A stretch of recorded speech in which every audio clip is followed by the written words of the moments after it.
क्या है आध्यात्म? दर्शन, चिंतन धारा, विद्या या संस्कृति की परंपरागत विरासत। आध्यात्म दर्शन यानी जीवन का शाश्वत सत्य। मानव जीवन से जुड़े शाश्वत सत्यों को जानिए और समझिए उपासक डॉक्टर सोहन राज तातेड़ से हमारे खास कार्यक्रम आत्मविज्ञान में। आत्मविज्ञान यानी सही दृष्टि, सही सोच। भाई और बहनों, मातृशक्ति को नमन। स्टूडियो में आपका हार्दिक स्वागत है, अभिनंदन है, सत्कार है। आत्मविज्ञान साइंस ऑफ द सोल कार्यक्रम के अंतर्गत हम आपको सही दृष्टि, सही सोच, राइट विजन, राइट थिंकिंग के तहत जो है आपको अच्छे अच्छे सूत्र देते हैं, आपको अच्छी अच्छी बातें बताते हैं और उससे आपकी जो है जितनी नकारात्मक सोच है उसको समाप्त करके हम सकारात्मक सोच के अंदर आपको जो है बिठाते हैं ताकि कि आपको ज्ञान मिले। और आपका जो अज्ञान है, जो आत्मा और शरीर के बीच में अज्ञान आने से जो भ्रांति पैदा हो गई है, उस भ्रांति को मिटाने के लिए ये सारा आत्मविज्ञान कार्यक्रम बनाया गया, क्योंकि इसके केंद्र में आत्मा है। जिसके केंद्र में आत्मा रहती है सब चीज़ प्रमाणिक होती है और आत्मा को केंद्र बात करके सभी बातें सही सही बताई जाती है। तो आज का हमारा जो एपिसोड का विषय है, बहुत सुंदर विषय है, वह है श्वास प्रेक्षा। भाई और बहनों, जैसा कि मैंने बताया कि प्रेक्षा ध्यान एक प्रायोगिक पद्धति है। हम खाली थ्योरी करते रहेंगे तो उससे जो है हमको प्रैक्टिकल पार्ट की जानकारी नहीं मिलेगी। जब तक प्रैक्टिकलिटी जीवन में नहीं आती, प्रैक्टिकल नहीं किया जाता है, तब कोई बदलाव नहीं आता है। हम अपने स्वभाव को बदलना है, हमें अपने आप को बदलना है, हमें नई दृष्टि को प्राप्त करना है। जब नई दृष्टि कब मिलेगी? जब हम कोई चीज़ प्रैक्टिकल करेंगे। तो आज का जो हमारा विषय श्वास प्रेक्षा। श्वास जो है वो हमारी ये प्राण वायु है जो कि हम भीतर लेते हैं। श्वास का क्यों लिया जाता है कि हमारे शरीर के अंदर पूरा जो ब्लड सर्कुलेशन होता है तो वो सर्कुलेशन होते होते गंदा हो जाता है, तो उसको साफ करने के लिए ऑक्सीजन की आवश्यकता होती है और हम श्वास के माध्यम से वो ऑक्सीजन लेकर के फेफड़ों तक छोड़ते हैं और फेफड़ों के अंदर जो वो ब्लड आता है और वहाँ पर ऑक्सीजन पहुँचती है तो ब्लड की सफाई होती है और वह साफ ब्लड जो है, और उसके साथ में किडनी में से जो है उस ब्लड जो निकलता है तो किडनी के अंदर जो जितने भी टॉक्सिन्स हैं वह किडनी के अंदर दो तरह की जो है वो हमारी छलनियाँ लगी रहती है। एक छलनी से हमारे जितने भी टॉक्सिन्स होते हैं यूरिन के रूप में निकल जाते हैं और दूसरी छलनी से जो है वो छन करके और जो शुद्ध खून होता है वो जाकर के हार्ट में चला जाता है और हार्ट के द्वारा पंपिंग होती है। उस पंपिंग के द्वारा पूरे शरीर के अंदर 1,00,000 किलोमीटर प्रतिदिन जो है ब्लड हमारा घूमता है और एक एक कोशिका को खुराक देता है। खुराक देने वाली सारी शक्ति ब्लड में होती है और वो एक ही कोशिका को खुराक दी जाती है। उससे हमारा शरीर स्वस्थ होता है, हमारा शरीर होमोस्टैटिक होता है। देखिए हमारा शरीर किस तरीके से अच्छा स्वस्थ रहता, संचालित होता है और 60 खरब कोशिकाएं होती है, वो किस तरीके से कार्य करती। मैं आपको उदाहरण के तौर पे बताना चाहता हूँ कि 60 खरब कोशिकाओं प्रत्येक का जो मुंह होता है जिसको रिसेप्टर कहते हैं, और जब किसी कोशिका को किसी भी भोजन की तत्व की आवश्यकता होती तभी वो मुंह खोलती है, वरना नहीं खोलती। मैं आपको एक उदाहरण देता हूँ कि आपके घुटने के अंदर पेन हो जाता है तो पेन होने की स्थिति में आपने कोई भी जो है वो पेन किलर लिया तो पेन किलर जब मुंह के अंदर जाता है तो ब्लड के अंदर पूरी तरह से घुल जाता है और वो ब्लड का जो पेन किलर है जो आपकी घुटने की जितनी भी कोशिकाएं उसके पास पहुंचता है तब वो रिसेप्टर खोलती है कोशिकाएं, और सारे शरीर की कोई भी कोशिकाएं अपना मुंह नहीं खोलती। सिर्फ घुटने की जहां उसको आवश्यकता हो पेन किलर को वो अपना मुंह खोलती, रिसेप्टर खोलती है और वो खुल करके और जितनी भी पेन किलर की मात्रा ब्लड से आई थी अपने भीतर ले लेती है और भीतर लेकर के घुटने के इर्द गिर्द जो है उसको जमा देती है और उस पेन को जो है समाप्त कर दिया जाता है। ऐसा होमोस्टैटिक कंडीशन से हमारा ये शरीर होता है और बड़ी सुंदर ये सिस्टमैटिक पद्धति है। तो श्वास की बात कर रहे थे। श्वासा जब तक आसा, हमारे जब तक शरीर में जब तक सांस है तब तक आस बढ़ती रहती है। श्वास चलता है तो हम कहते हैं ये जिंदा है। चाहे अगर कोमा में व्यक्ति चला गया लेकिन श्वास उसकी चल रही है तो उसको हम जिंदा कहेंगे। तो इसलिए श्वास हमारी बहुत इंपॉर्टेंट चीज है। तो श्वास प्रेक्षा का मतलब होता है आते जाते श्वास को देखना। बात बहुत सरल है, लेकिन इसका लाभ बहुत बड़ा है। जब हम आते जाते श्वास को देखते हैं एक विजिटर की तरह, जैसे कि मैं प्रथम मंजिल पर बैठा हूँ और सामने से एक बड़ी हाईवे की रोड चल रही है, तो मैं देखता हूँ कि सैकड़ों गाड़ियाँ आ रही है, जा रही है, व्यक्ति जा रहा है, वो पैदल चलने वाले जा रहे हैं, टू व्हीलर जा रहे हैं, फोर व्हीलर जा रहे हैं, बड़ी बड़ी गाड़ियाँ जा रही है, छोटी छोटी चीज़ें जा रही है, कोई और भी सामान जा रहा है। तो सारा हम जो खाली मात्र देखते हैं, तो मात्र देखने से क्या होता है, राग द्वेष मुक्त होकर के देखते हैं। उसी तरीके से श्वास हमारे भीतर जा रहा है, आ रहा है, उसके ऊपर अगर हम कंसंट्रेट करके उसको हम देखते हैं, तो इसका मतलब देखने का अर्थ हो गया हमारा राग द्वेष मुक्त होकर देखना। वही है ये हमारे जीवन का उद्देश्य है।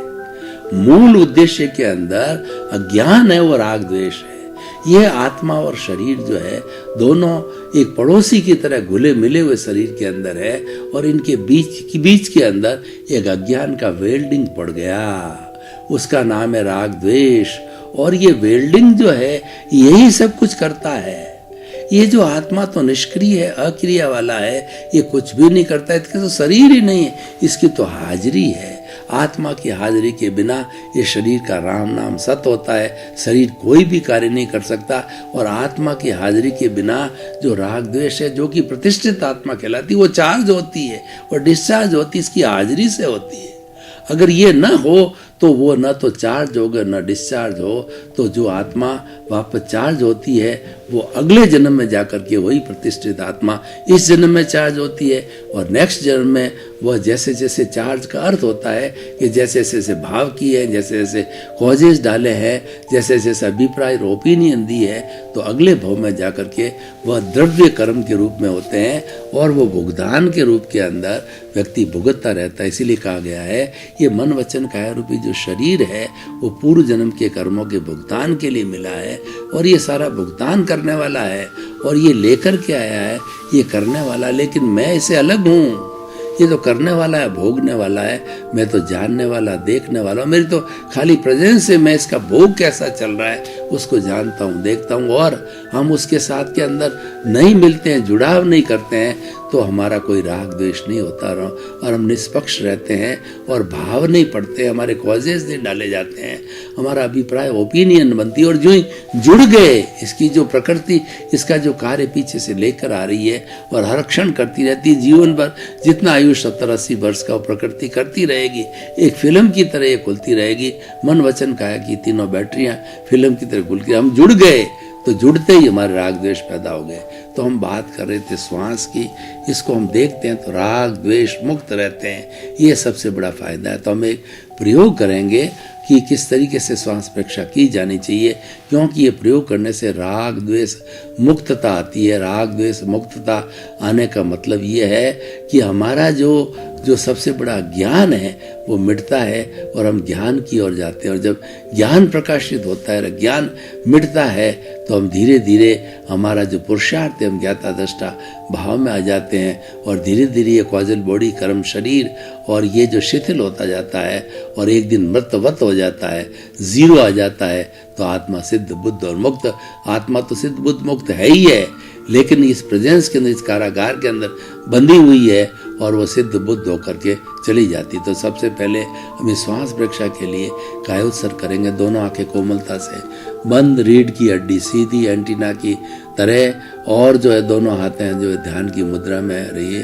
और अब आप सुझाव दीजिए, पूरा शरीर शिथिल हो जाए। सुझाव दीजिए, शरीर की एक एक कोशिका शिथिल हो जाए।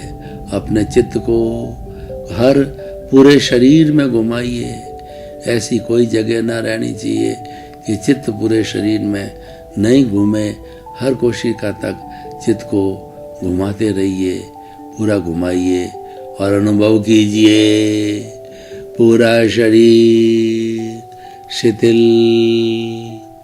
हो रहा है। अनुभव कीजिए कोई अकड़न नहीं, कोई जकड़न नहीं, कोई तनाव नहीं, कोई टेंशन नहीं, कोई भारीपन नहीं, कोई कुछ की तरह नहीं, एकदम शांति की अवस्था।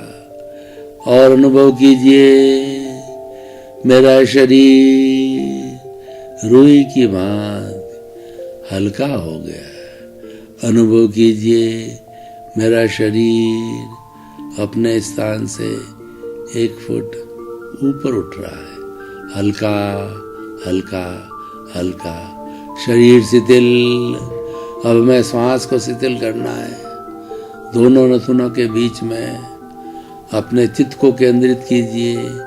आते जाते श्वास को देखिए, अनुभव कीजिए श्वास आ रहा है, जा रहा है। श्वास को थोड़ा लंबा कीजिए।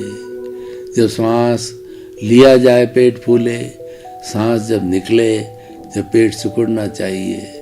अनुभव कीजिए, थोड़ा श्वास को लंबा कीजिए। लंबा सांस, गहरा श्वास, शिथिल श्वास, लंबा लंबा अनुभूत कीजिए। श्वास शिथिल हो गया है, ठंडा श्वास चल रहा है। अब आप जो है श्वास परीक्षा कीजिए कि श्वास आ रहा है, जा रहा है, लंबा चल रहा है, लंबा आ रहा है, लंबा जा रहा है। मात्र कुछ नहीं देखना है, अपने आते जाते श्वास को मात्र देखना है।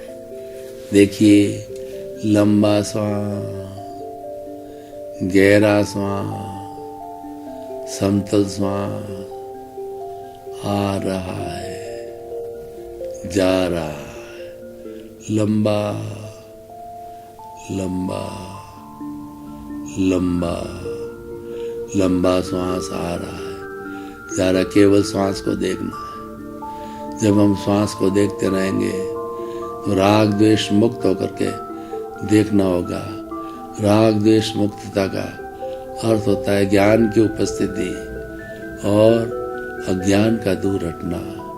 तो श्वास परीक्षा को करते जाइए, अज्ञान की कमी आएगी, ज्ञान बढ़ेगा। चारों तरफ अनुभव कीजिए, अनुभव कीजिए, अनुभव कीजिए। इस तरीके से हम श्वास की परीक्षा करते रहेंगे। इससे सबसे बड़ा लाभ क्या होगा कि हम राग द्वेष मुक्तता की ओर जाएंगे। भाई और बहनों, जितनी भी हम आपको विधि बताते हैं, ये विधि जो है अज्ञान को मिटाने की है। हमारी आत्मा और शरीर के बीच में अज्ञान का पर्दा है, मिथ्या अज्ञान।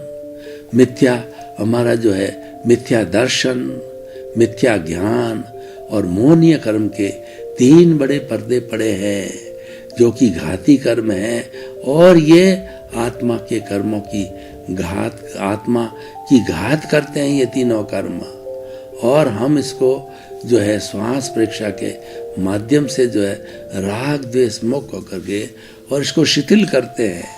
जब ये शिथिल होने लग जाता है तो धीरे धीरे जो है शिथिलता होकर के निर्जरा होती है। जितना भी हमारा जो कार्मण शरीर है, लिंग शरीर है, शिथिल होता है, इसका मतलब ये है कि निर्जरा होती जा रही है। भगवान ने संवर और निर्जरा 2 धर्म बताए हैं। संवर धर्म है सब पापकारी प्रवृत्तियों को रोकना, जो लोगों को जितना भी दुख देते हैं उस दुख को रोकना जो है ये हमारा संवर कहलाता है। और इसकी निष्पत्ति क्या होती है? हर संवर के साथ में निर्जरा होती है। इसकी निष्पत्ति ये होती है कि कर्मों का झड़ना चालू हो जाता है। जो ही आपके भीतर संवर की पोजीशन हुई, जो ही सही ज्ञान का एहसास हुआ, त्यों ही सही ज्ञान का एहसास होते ही संवर की पोजीशन हो जाती है। और संवर की पोजीशन होते ही कर्मों का झड़ना प्रारंभ हो जाता है। हर जो है वो संवर के साथ में जो निर्जरा जुड़ी ही रहती है, ये एक शाश्वत नियम है। तो जैसे जैसे निर्जरण होता रहेगा, कर्म शरीर झड़ता रहेगा। और जितना जितना कर्म शरीर अच्छी तरह से झड़ेगा, उतनी उतनी हमारी जल्दी से जो है सिद्ध बुद्ध मुक्त बनने की अवस्था आएगी, सिद्धि की अवस्था हमें ज़्यादा आ जाएगी। तो इसी तरीके से हमें जो है इस श्वास प्रेक्षा का जो हमने प्रयोग किया, बड़ा साइंटिफिक और बड़ा सुंदर प्रयोग है। ये हर व्यक्ति को मॉर्निंग के अंदर जब हम योगा करते हैं उसके साथ किया जाना चाहिए। ये एक तरह का योग है और ये बहुत बड़ा समत्व का योग है कि हम श्वास प्रेक्षा के द्वारा जो है राग द्वेष मुक्त होकर के देखने की बात सोचते हैं और साथ साथ में हमारी प्राण ऊर्जा को भी बचाते हैं, हमारी विटालिटी को भी बचाते हैं, जो कि वो दूसरी की मन वचन काया की प्रवृत्ति के रूप में काम आवे। तो भाई और बहनों, श्वास प्रेक्षा एक साधारण प्रयोग लगता है, लेकिन ये प्रयोग जो है बहुत सुंदर है। इसमें और भी कई चीज़ें होती है, अनुलोम विलोम होता है और दूसरा जो है भस्त्रिका होती है, कपालभाति होती है। ये अलग अलग प्रयोग है, लेकिन हमने सिंपल जो है श्वास प्रेक्षा का आपको प्रयोग कराया। ये करते रहना चाहिए और करते रहने से इसके रिजल्ट बहुत अच्छे आएंगे। जो व्यक्ति श्वास प्रेक्षा करता है उसके जो है कषाय शांत होते हैं और उसकी बुद्धि भी तेज हो जाती है, क्योंकि उसका सारा जो कंसंट्रेशन होता है अपने मस्तिष्क के ऊपर, ज्ञान के ऊपर आ जाता है। ये जितने भी प्रयोग है ये ज्ञान को बढ़ावा देते हैं और जहाँ जहाँ ज्ञान को बढ़ावा दिया जाता है, ज्ञान का विस्तार है, वो शास्त्र सारे वो ज्ञान केंद्र है, वहाँ पर जो है ज्ञान एकत्रित होता है। धीरे धीरे ज्ञान जो है कई तरीके से इकट्ठा होकर के और हमारी वेल्डिंग को तोड़ता है, अज्ञान को तोड़ता है। तो ये सारी चीज़ें अज्ञान को तोड़ने के लिए की जाती है और इससे बड़ा हमको बहुत बड़ा लाभ होता है, क्योंकि प्रैक्टिकल होता है। वह प्रयोग करने से हमको सही स्थिति का मालूम होता है। और ये हमारा शरीर है, ये एक ऐसी लेबोरेटरी है कि इसके अंदर जो है वो सबसे बड़ी विश्व की जो है लेबोरेटरी है, सबसे बड़ा विश्व का कारखाना कहना चाहिए ये मानव जीवन। और जितने भी प्रयोग होकर के आए, आविष्कार होकर के आए हैं, ये मनुष्य के द्वारा ही किए गए हैं और ये मनुष्य का चिंतन हो सकता है। तो कुल मिला के हम कह सकते हैं कि मनुष्य का जीवन इतना इम्पोर्टेंट है, दूसरे पशु पक्षियों से या कोई प्रकार की वनस्पतियों से इतना इम्पोर्टेंट है मनुष्य जीवन कि उन सबको जो है जान करके हम अपने जीवन को धन्य बना सकते, क्योंकि दूसरे जीवों में इतना विकास नहीं है। मनुष्य के जीवन के अंदर बहुत विकास हो चुका है, तो उस विकास के कारण जो है ये बहुत आगे से आगे अच्छा बढ़ता रहेगा। तो भाई और बहनों, हमने जो श्वास प्रेक्षा के प्रयोग किए वो प्रयोग आपको निरंतर करते रहना है और जैसे जैसे प्रयोग करके श्वास को लंबा करना है। श्वास को लंबा करने के दो फायदे हो जाएंगे। एक तो क्या है कि जो हमारा हम राग द्वेष मुक्तता की ओर देखते रहेंगे और दूसरा जो है कि हमारा श्वास जितना जितना लंबा होगा, हमारी प्राण ऊर्जा जो है उसका शुद्धिकरण ज़्यादा होगा और प्राण ऊर्जा जितनी जितनी शुद्ध होगी उतनी उतनी विटालिटी हमारी बढ़ती रहेगी। और वो विटालिटी जब हमारे शास्त्र सार के अंदर या हमारा जो ज्ञान का केंद्र है वहाँ पर इकट्ठे होगी, तो वहाँ पे ज्ञान बहुत अच्छा डेवलप हो जाएगा। आत्मज्ञान यानी वो दृष्टि का ज्ञान है, वो व्यक्ति को उसके नज़दीक जो है दृष्टि जो है आकर के उस ज्ञान को जो है वो देने लग जाएगी और व्यक्ति जो है वह उसका जो शाश्वत ज्ञान है उसको लेगी। वो ज्ञाता दृष्टा का ज्ञान है वो उसके पास में रहेगी। और जब वो ज्ञाता दृष्टा का ज्ञान किसी प्राणी के पास में रहता है तो फिर उसके अतिरिक्त कोई चीज़ तो करने की होती नहीं है। तो इसलिए भाई और बहनों, अब हमें ये देखना है कि ये श्वास प्रेक्षा का जो हम इतना जो प्रयोग कर रहे हैं उससे जो है हमें कितना बड़ा लाभ होने वाला है। तो व्यक्तिगत लाभ मैंने सारे बताए आपको, और इनडायरेक्ट रूप में बात करें तो सोसाइटी को भी लाभान्वित करने वाले हैं, क्योंकि जहाँ पर व्यक्ति जो है अनुशासित होंगे, अच्छा कार्य करने वाले होंगे और अच्छी तरीके से चलने वाले होंगे, तो निश्चित रूप से वह जो हमारा समाज है अच्छे व्यक्तियों का समूह कहलाएगा। और अच्छे वस्तुओं की ज्यों ज्यों संख्या मनुष्यों की बढ़ती जाएगी, जो भी समाज की वैल्यू बढ़ जाएगी और ये समाज विश्व के लिए बहुत बड़ा योगदान बन सकता है। तो भाई और बहनों, ये सारे जो हम विविध प्रयोग कर रहे हैं, ये प्रयोग है हमारे जो है इस दर्शन शास्त्र से आए हैं और इससे हमको मिले हैं। तो इन प्रयोगों का हमारे जीवन में स्थान होना चाहिए। जब तक हम प्रयोग को स्वयं नहीं करेंगे तब तक हमें ज़्यादा जो है लाभ नहीं मिलने वाला है। तो इन प्रयोगों को आप स्वयं करें। और श्वास परीक्षा तो इतना सरल और सुंदर है कि आप ट्रेन में बैठे हैं, बस में हैं या पब्लिक प्लेस के ऊपर कहीं पर बैठे हो, आपके पास में 5-10 मिनट का समय है, तो आपने तुरंत जो है अपनी रोड को बंद किया और उसके इस तरीके से ये सारा जो है हमारा कार्य चलता रहता है। तो भाई और बहनों, अब हमें ये देखने की बात है कि हम किस तरीके से श्वास परीक्षा को वैज्ञानिक रूप से जो है लागू करें।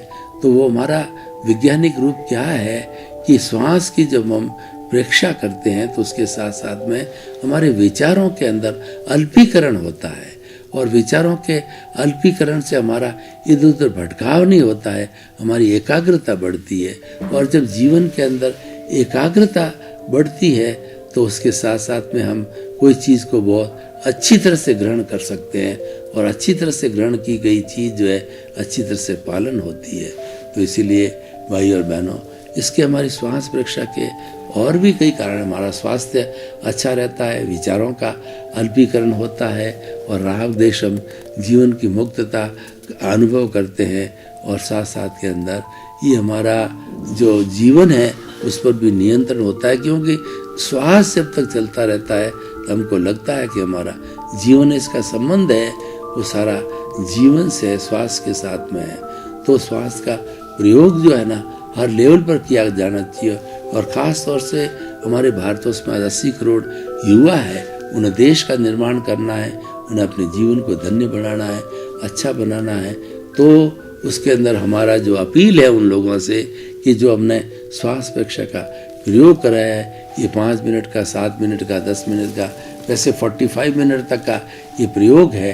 तो जैसे जैसे आपकी सुविधा हो इस प्रयोग को आप करते रहेंगे तो निश्चित रूप से जो है आप उसका तुरंत लाभ मिलेगा, क्योंकि ना तो ये जादू है, ना टोना है, ना कोई धर्म है, ना कोई फिलॉसफी है, ये तो मात्र जीवन जीने की पद्धति है। हमें जीवन के अंदर अच्छी अच्छी चीज़ों, अच्छे अच्छे सूत्रों को, अच्छी अच्छी आइडियोलॉजी को स्थान देना है। तो उसके साथ साथ में हमने जो इतने ये सारी बातें बताई वो भी सीधा जो है अपनी दृष्टि को प्राप्त करने के सिद्धांत है। और दृष्टि जब पैदा हो जाती है तो सृष्टि अच्छी बन जाती है। हमारा उद्देश्य है सृष्टि की अच्छी दृष्टि को प्राप्त करना है। वो दृष्टि क्या है? वो दृष्टि यह है कि मैं तो ज्ञाता हूँ, मैं तो दृष्टा हूँ और ये जितनी भी जड़ पदार्थ की सुविधाएं हैं इसको मैं तो मात्र जानने वाला हूँ, देखने वालों पर है और पराधीन है। उसके अंदर मुझे लुब्ध नहीं होना है, क्योंकि मेरा मुख्य उद्देश्य जो है वो तिन्नानम तार्याणम है, तरने का है और तारने का है। हम अलग अलग सूत्रों के माध्यम से जो है सभी को प्रेरणा देते हैं कि आपके जीवन में जितनी हमारे जीवन के अंदर जितनी ये चीज़ आगे बढ़ेगी उतना जो है हमको लाभ होता रहेगा। तो श्वास परीक्षा के हमने बहुत से लाभ को देखा और ये श्वास परीक्षा हर व्यक्ति कर सकता है, बुजुर्ग कर सकता है, बच्चा कर सकता है, छोटा कर सकता है और बड़ा कर सकता है। सबको की जानी चाहिए, लेकिन जो हम प्रैक्टिस करेंगे, जो करेंगे उतना लाभ हमारे को ज़्यादा जो है मिलने वाला है। तो श्वास परीक्षा मात्र सिद्धांत नहीं रहे, मात्र थ्योरी नहीं रहे, इसको प्रैक्टिकल समझ करके इसको आराम से जीवन में किया जाना चाहिए। और ये तो बहुत सरल पद्धति है कि ये करने से व्यक्ति जो है आराम से जो है अपने जीवन को धन्य बना सकता है, वो परोपकारी बन सकता है। भाई और बहनों, आपका बहुत बहुत धन्यवाद। आप जो आत्म विज्ञान कार्यक्रम देख रहे हैं वो आप देखते रहिए। आपके जीवन की कोई भी समस्या है वो हमारा पीछे ईमेल और मोबाइल ऐप और जो है हमारा कॉन्टैक्ट नंबर है उसके ऊपर आप भेज सकते हैं, आपको उचित समाधान मिलेगा। कुल मिलाकर के हम आपके जीवन को धन्य बनाना चाहते हैं, आपको अच्छा इंसान बनाना चाहते हैं। इसी क्रम में आपका जीवन आनंदमय हो, मंगलमय हो। आपके प्रति बहुत बहुत शुभ। आत्मविज्ञान में आत्मविज्ञान यानी सही दृष्टि, सही सोच।